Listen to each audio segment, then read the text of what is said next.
So I was dating this guy, Brent. This was my first truly serious relationship. The kind where you start thinking about the future and meeting each other's families and all that. I was head over heels completely for this man. And I thought he felt the same way about me. Brent had this thing about Vegas. He was obsessed with it. Every time we talked about travel or fun weekend ideas, Vegas he'd bring up. He'd scroll through Instagram, looking at all these fancy hotel posts and expensive restaurant photos, talking about how amazing it would be to do a real Vegas trip someday. His birthday was coming up in March, and I wanted to do something special for him. This was going to be our first big milestone together, and I was so excited to show him how much he meant to me. I started planning this elaborate Vegas weekend, the works. I spent weeks researching everything. I wanted it to be perfect. I booked us a room at the Bellagio with the fountain view because he'd mentioned how cool that would be. I made reservations at the steakhouse he'd been talking about for months, the one with the dry-aged beef and the crazy wine list. And the big surprise, a helicopter tour over the Strip. The helicopter thing was his dream. He'd mentioned it probably 50 times, always saying how incredible it would be to see Vegas from the air. It cost $800 for both of us, but seeing his face light up when I told him about it, totally worth it. The whole weekend cost me $3,000 after flights, hotel, meals, and activities. But I was making good money at my job I'd been saving up, and I wanted to spoil the man I loved for his birthday. This felt like what people in serious relationships did for each other. Friday night when we checked in, Brent went absolutely crazy taking photos of our room. He was posting everything to his Instagram stories. The fountain view, the fancy bathroom, the champagne I'd ordered for the room. He kept talking about how this was the life and how amazing everything was. At dinner that night, he ordered the most expensive cut on the menu without even looking at the price. 2 bottles of wine. He was filming himself cutting into this massive steak, posting it all over social media with the restaurant's location tagged. I was just happy seeing him so excited and having such a good time. Saturday morning was the helicopter tour, and you guys, this man was like a kid in a candy store. He spent the entire 20-minute flight filming himself with the Vegas skyline behind him. The pilot actually had to tell him twice to keep his seatbelt fastened, because he kept trying to get better angles for his videos. Here's the thing that should have been a red flag, but I was too in love to notice. He didn't tag me in a single post from the entire weekend. Not one. All these photos and videos of our romantic getaway, and it was like I didn't even exist. But I told myself he just wanted to keep our relationship private or whatever. Saturday night, we hit the casino, and that's where things started getting weird. Brent lost $400 at blackjack pretty quickly, then kept asking me for more cash. I gave him another $200 because I figured it was his birthday weekend and he deserved to have fun. Then he started buying rounds of drinks for random people at the bar using my credit card. When I suggested maybe we should head back to the room and spend some time together, he told me to stop being controlling for wanting to spend time with my boyfriend on his birthday weekend that I'd planned and paid for. But the real show happened Sunday night. We met up with his college friends at this bar downtown for Seth's birthday roast. Seth was getting married soon, and they'd planned this whole roast thing where people would get up and make jokes about him. It seemed like harmless fun. Brent had been drinking since noon that day. His friends Simon and Ricky were already pretty drunk when we got there. They'd rented out the back room and set up a microphone for people to take turns roasting Seth. At first, it was actually funny. People were making jokes about Seth's terrible haircuts in college, how he texts his fiancée every 10 minutes, normal friend group stuff. Everyone was laughing. Seth was taking it well. Good vibes all around. Then Brent grabbed the microphone. I'll never forget what happened next as long as I live. Hold up, I got something to say about desperate women, he announced into the microphone, looking directly at me. This desperate woman thinks buying me makes her special. Fake Paris helicopter rides and overpriced steak. She treats me like her little purse dog. The room erupted in laughter. Simon was recording the whole thing on his phone. I was sitting there in complete shock, feeling like I was going to throw up. Brent pulled the helicopter tour tickets from his wallet and waved them above his head like trophies. Helicopter passes. Like I'm some basic tourist. My ex took me on private jets to actual destinations, not tourist traps for idiots with more money than sense. The laughter got even louder. Ricky stood up and raised his beer like he was making a toast. Bro, just dump her already. And then Brent said the thing that will haunt me forever after she pays for Simon's bachelor party next month. Why waste a good ATM? A good ATM. A good ATM. These men were treating me like I was some kind of joke, some pathetic woman who throws money at men for attention. And my boyfriend, the man I loved, the man I just spent $3,000 on for his birthday, was leading the charge. I stood up, walked over to where Brent was standing, and took the microphone from his hands. You're right about one thing, I said into the microphone, looking directly at Brent. Dogs are loyal. You're more like a parasite, and parasites always crawl back on their knees when their host cuts them off. I set the microphone on the nearest table and walked out of that bar with every ounce of dignity I had left. Brent followed me to the parking lot, suddenly sober and stumbling over apologies. But I was done.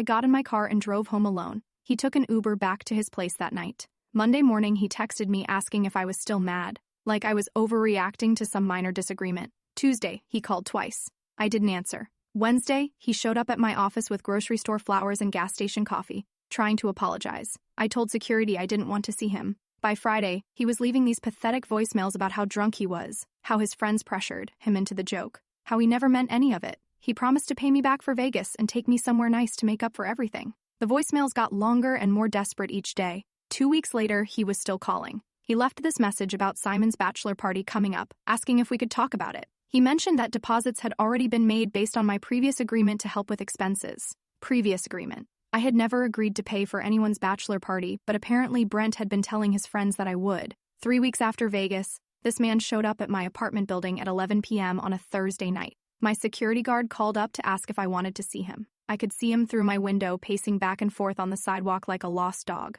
He looked exactly like what he was, a parasite who just realized his free ride was over. I told security not to let him up. I watched him pace for 20 minutes before he finally left. He called me 6 times that night. I didn't answer any of them. Turns out Simon's bachelor party was real, and the deposits Brent had mentioned were real too. Simon had been texting me directly asking about payment plans because Brent had promised his friends a weekend they couldn't afford on their own. This man had been planning to use me as his personal ATM for his friends' entertainment. And when I refused to play along, suddenly I was the crazy ex who couldn't take a joke. But I wasn't done with Brent yet. Not even close. He wanted to humiliate me in front of his friends and then expect me to keep funding his lifestyle. He was about to learn exactly what happens when you bite the hand that feeds you. Stay tuned for update 1 because this story is just getting started. First update, the response to my last post was insane. Some of you called me savage. Others said I should have dumped his ass way sooner. And honestly, you're all right. Shout out to whoever said, parasites always show their true nature when the money stops flowing.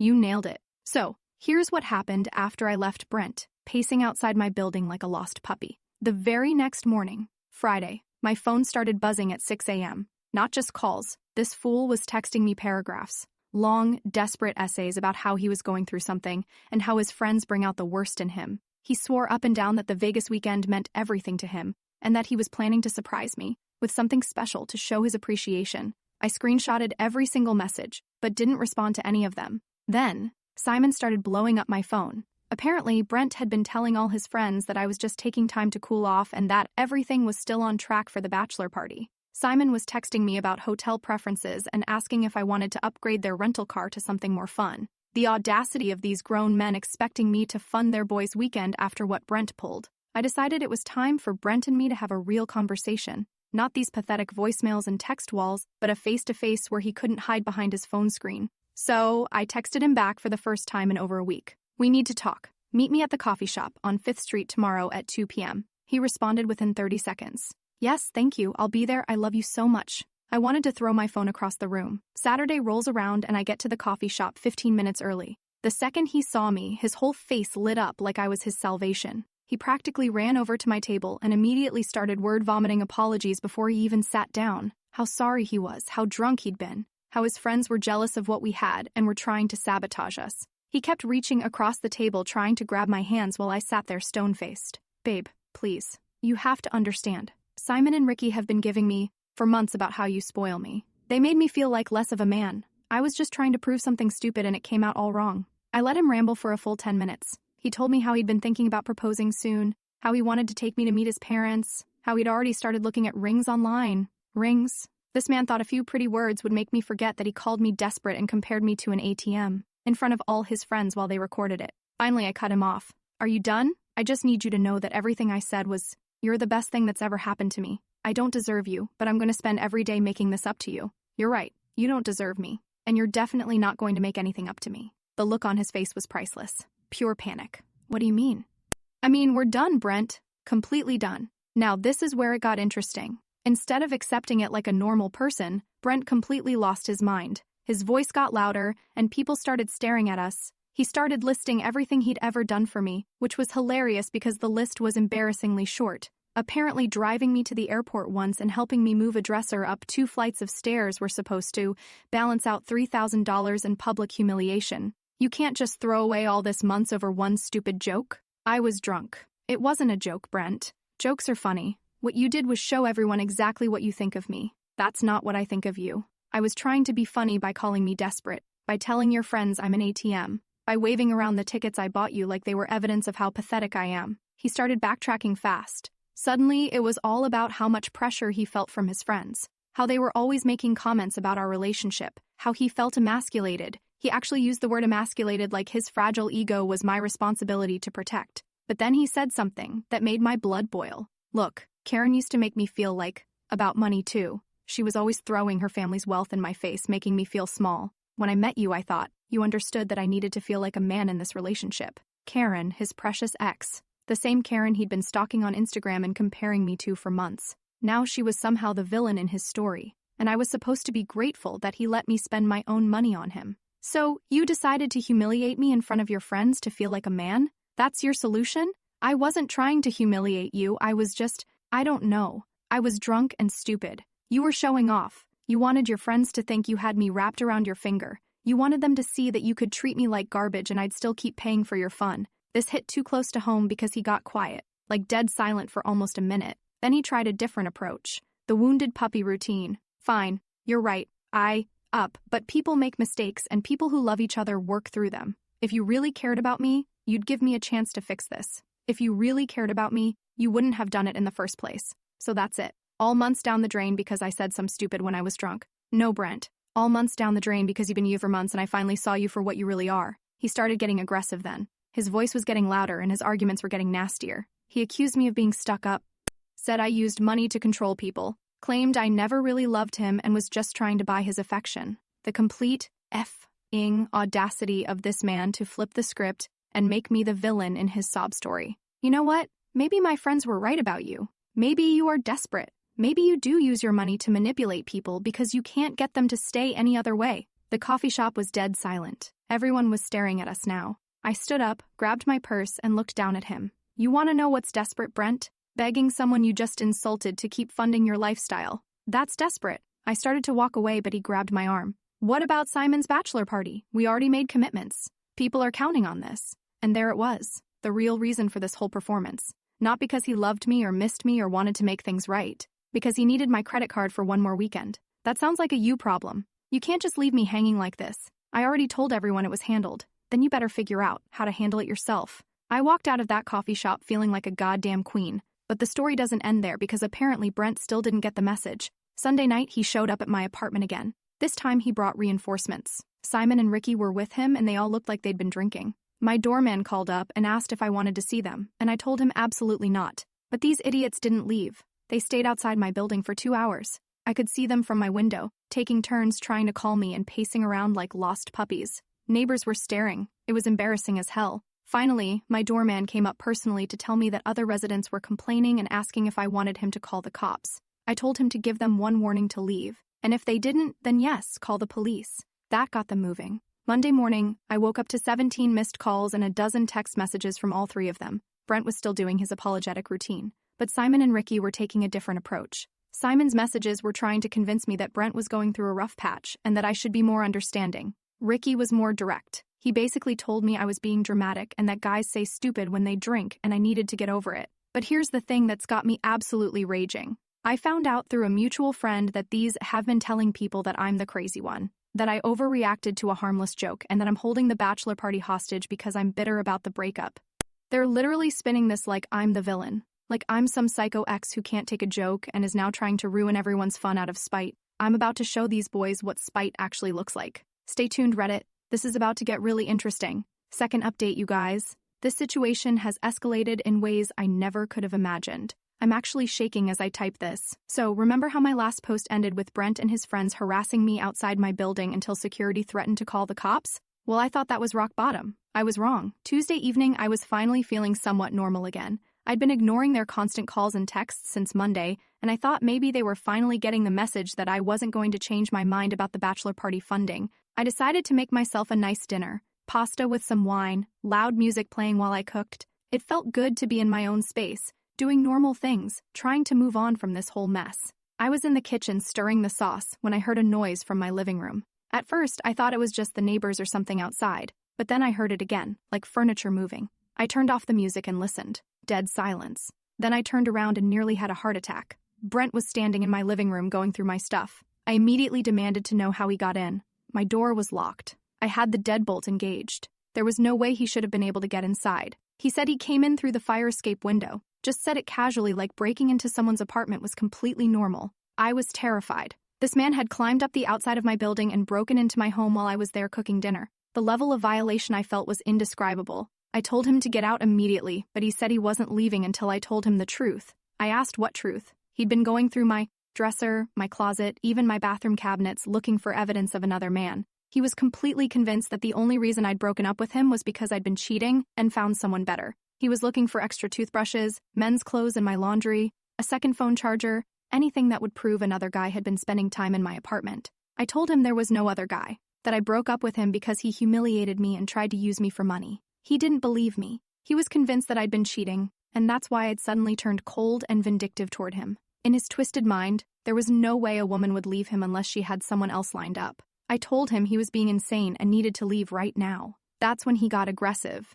He said he wasn't going anywhere until I admitted what I'd done and apologized for lying to him and his friends. He said he knew I'd been telling people things about him to make him look bad, and he knew there was another guy involved. When I told him he needed to leave or I was calling the police, he said go ahead, but he wasn't leaving until he got answers. He said if I tried to make him leave, maybe some of my nice things would get broken in the process. Maybe my laptop would accidentally get smashed. Maybe my TV would fall over. Accidents happen when people are upset. That's when I realized I was in serious danger. This wasn't just an angry ex. This was someone who had broken into my home and was now threatening to destroy my property if I didn't comply with his demands. I managed to grab my phone and step into the bathroom where I quickly texted my brother Logan. Emergency. Brent broke into my apartment through window here, now threatening me. Please come immediately. Logan lives about 20 minutes away, but he must have driven like hell because he was banging on my door 15 minutes later. When I let him in, he took one look at my face and asked where Brent was. Brent was still in the living room, and when he saw Logan, he tried to act like nothing was wrong. He greeted Logan like they were old friends and he was just visiting normally. Logan asked him how he'd gotten into the apartment. Brent tried to deflect, saying we'd been talking and working things out. Logan asked again how did he get in because he knew I'd been keeping my door locked since the breakup. That's when Brent admitted he'd come in through the fire escape window. He said he just needed to talk to me and I wasn't answering his calls. Logan's face went completely dark. He told Brent that what he just described was breaking and entering, and that he needed to leave immediately. Brent said this was between him and me, and Logan had no right to interfere in our relationship. Logan said there was no relationship. I told Brent it was over, and he just committed a crime by breaking into my apartment. Brent started getting defensive, saying he used to contribute to rent here and still had rights. Logan asked what rights those were since Brent's name wasn't on the lease, and I'd already told him the relationship was over. Brent couldn't answer that. Logan physically grabbed Brent by the arm and walked him to the door. Brent tried to resist, saying he wasn't done talking to me. But Logan is bigger and stronger and wasn't having any of it. Logan literally pushed him out of my apartment and told him if he ever came back, if he ever contacted me again, if he ever so much as drove by my building, Logan would call the police and press charges for breaking and entering, trespassing, and harassment. Brent tried to argue from the hallway, saying Logan couldn't threaten him and that this wasn't over. Logan said it was completely over, and if Brent didn't understand that, he could explain it to the police. I thought that would be the end of it. I thought maybe having someone physically remove him from my apartment would make Brent realize how far over the line he'd gone. I was wrong again. Thursday morning, my coworker Jill came up to me looking concerned and showed me her phone. And I swear to God, I almost fainted when I saw what was on her screen. These absolute idiots had made a TikTok about me. I'm talking a full production, guys. Simon's account with a title like When Good Men Get Destroyed by Ungrateful Women. And it was using my face, my photos, my life to create this completely fictional story about how I'm some cheating, gold-digging girl who destroyed an innocent man. They'd taken photos from our relationship, pictures I thought were private moments between us, and edited them with text overlays and dramatic music to make it look like Brent was this devoted boyfriend working multiple jobs to support me while I was this cold, materialistic, who used him and threw him away for someone richer. None of it was true, not a single word,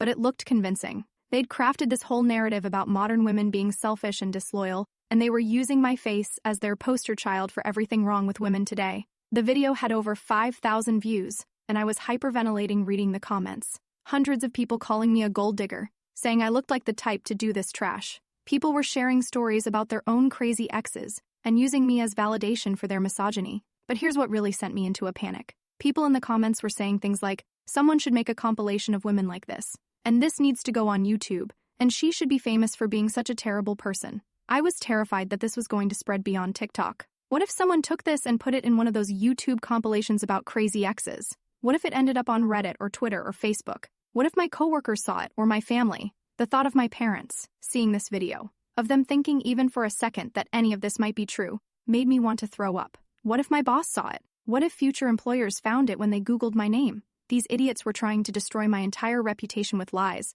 and there were thousands of people believing every word of it. I was shaking so hard I could barely hold my phone. Jill had to sit me down and get me a glass of water because I looked like I was about to pass out. I was done. I looked up Simon's family online, found his parents' address, his mom's Facebook, his dad's workplace.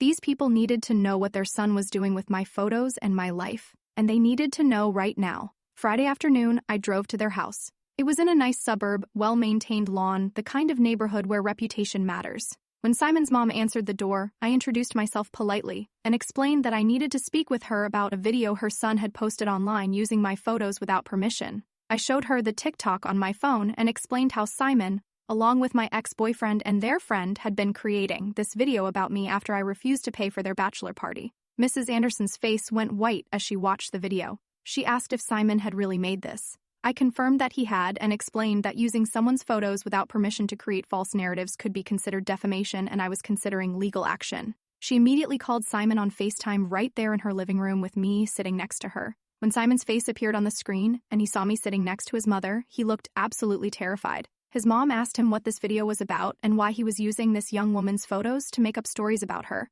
Simon tried to explain that it wasn't what it looked like, that I'd ruined their friend's bachelor party and they were just trying to show people what really happened. His mom said she didn't care what happened with any party. She wanted to know if he'd used my photos without permission to make up lies about me cheating on my boyfriend. Simon admitted they were trying to show people what kind of person I really was. His mom asked if he was making up stories about me being unfaithful and materialistic using pictures from my personal life. By this point, Simon's dad had come into the room, and when he understood what was happening, he was even more furious than his wife. He told Simon to take that video down immediately and call his friends to tell them to delete any other videos about me. Simon tried to argue, saying they had a right to tell their side of the story. His dad said they had no right to use my photos to make up lies about me. And if Simon didn't delete the video right now, he could find his own place to live and pay for his own car insurance. Within an hour, Simon's TikTok was deleted, and I had a text apology from him. But you guys, I have a feeling this still isn't over. These three have shown me that they're willing to break into my home, threaten my property, and use my image to create fake stories about me. They're escalating every time I shut down one of their tactics. I'm documenting everything now, taking screenshots, keeping records. If they try anything else, I'm going straight to the police with everything I have.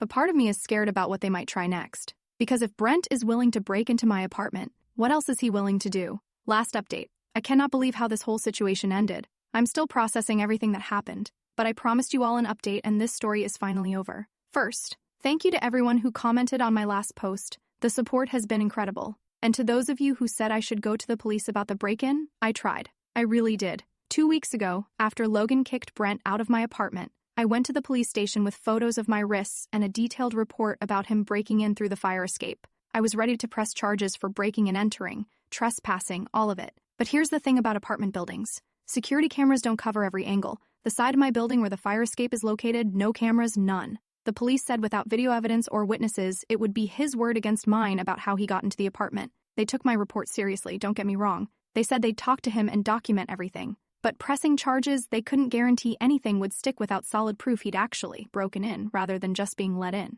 I was frustrated as hell, but I figured at least now there was an official record of his behavior. If he tried anything else, the pattern would be documented. For about 10 days after that, things were relatively quiet. No more TikToks. No more showing up at my building. No more break-ins. I started to think maybe they'd finally gotten the message and would leave me alone. I should have known better. Last Saturday, I was at the mall with my friend Yasmin. We went to high school together and try to catch up every few weeks. We were just walking around shopping, catching up on life when we decided to grab some food at the food court. We got our orders and were looking for a place to sit when I saw them. Brent was at a table near the back with some woman I didn't recognize. At first, I only saw her from behind. Long dark hair, laughing at something he was saying. He was being all flirty with her, playing with her hair, trying to tickle her sides. The whole gross routine he used to do with me when we first started dating. My first thought was good for him. Maybe now he'll leave me alone. My second thought was wondering, who the hell would want to date him after knowing what kind of person he was? Then the woman turned around to grab something from her purse, and I nearly dropped my tray. It was Samantha. Samantha, Ricky's girlfriend of like 2 years. I grabbed Yasmin's arm and whispered that we needed to sit where we could see them, but they couldn't see us. Yasmin asked what was wrong, and I pointed them out, explaining who they were. Yasmin's eyes went wide when I told her that was my ex with his friend's girlfriend. We sat down, and I just watched them for a few minutes trying to process what I was seeing. This wasn't friendly conversation between friends. This was full-on romantic thing. He had his arm around her, she was leaning into him. He kissed her cheek, and she was giggling like a teenager. Then I remembered my phone and started recording. I got about 3 minutes of video, him feeding her food from his plate, her sitting basically in his lap, more kissing, the whole disgusting display. Then they got up, held hands, and walked out of the food court together like a couple. I was sitting there stunned. Absolutely stunned. Here was Brent, the guy who'd been calling me a cheater and breaking into my apartment looking for evidence of another man, and he was the one running around with his friend's girlfriend behind everyone's back. The hypocrisy was unreal. This man had been so convinced that I must be cheating because that's exactly what he was doing. He was projecting his own guilty behavior onto me. Yasmin was just as shocked as I was. She kept asking if I was sure it was Ricky's girlfriend,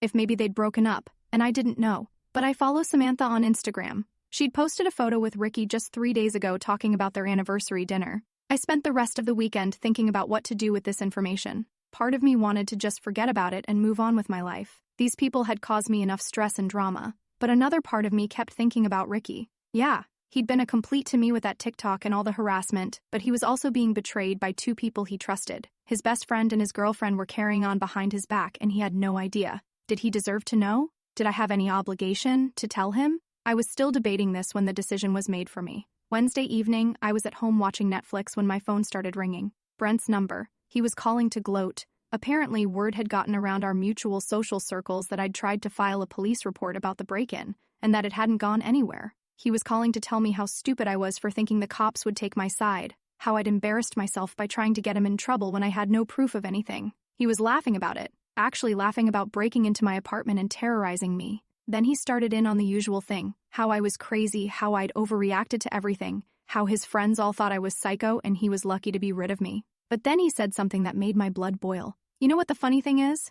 I'm already doing better without you. Found someone who actually appreciates me. Someone who doesn't try to control me with money. Someone who knows how to treat a man right. The smugness in his voice was unbearable. Here he was bragging about his affair while calling me crazy for being upset about his behavior. I found myself laughing, actually laughing. He asked what was so funny. I told him I had something for him, something special, something he really deserved. He got suspicious, then asking what I meant. I said he'd find out at midnight that he was going to get exactly what was coming to him. He tried to get me to explain, but I just hung up. At 11:58 p.m., I sent the video not to Brent, to Ricky. I sent it with a simple message. Thought you should know. I'm sorry you're finding out this way. Then I turned off my phone and went to bed. I didn't turn my phone back on until noon the next day, and when I did, it was chaos. 40 missed calls, 35 text messages, voicemails from Brent, from Simon, from Ricky, even from Samantha. Apparently, Ricky had gone straight to Brent's apartment after getting the video. I don't know all the details of what happened, but from the voicemails, it was clear there had been a major confrontation.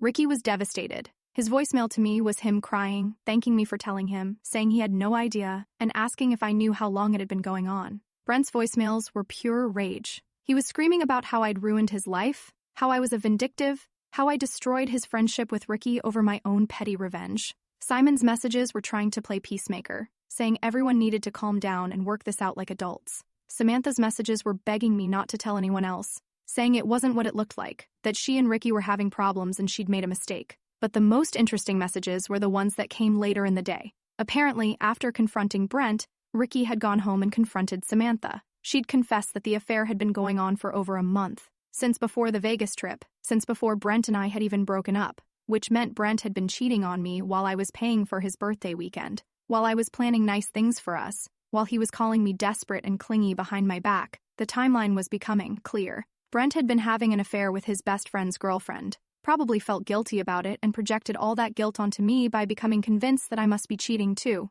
When I broke up with him, he couldn't accept that it was because of his own shitty behavior. He had to believe there was another man involved because that's exactly what he was doing. By Thursday evening, their entire friend group was in chaos.